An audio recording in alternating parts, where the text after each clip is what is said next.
Tu t'es déjà demandé si on n'utilisait vraiment que 10% de notre cerveau? Tu as sûrement déjà entendu cette phrase. On n'utilise que 10% de notre cerveau. C'est une idée qui revient souvent dans des films, des livres ou même en cours de conversation. Mais est-ce que c'est vrai? Est-ce qu'on se promène tous avec 90% de cerveau non utilisé? Attention, spoiler, c'est un mythe. Mais voyons ensemble pourquoi. Au passage, si tu aimes ce genre de vidéos courtes qui répondent simplement aux questions qu'on se pose tous, pense à t'abonner à la chaîne, à laisser un petit pouce bleu et à me dire en commentaire ce que tu en as pensé.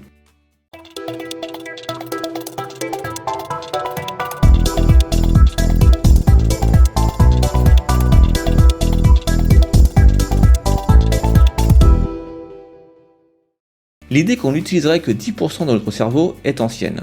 Elle a été popularisée au début du XXe siècle, sans base scientifique solide. Et pourtant, elle continue de circuler, notamment parce qu'elle fait rêver.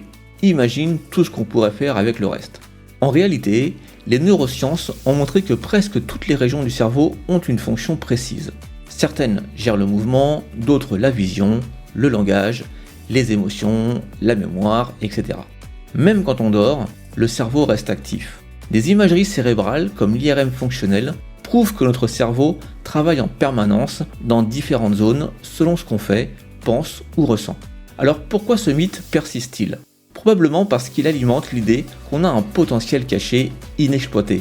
Mais utiliser 100% de son cerveau d'un seul coup, ce serait comme mettre tous les circuits d'un ordinateur à fond en même temps. Inefficace et probablement dangereux.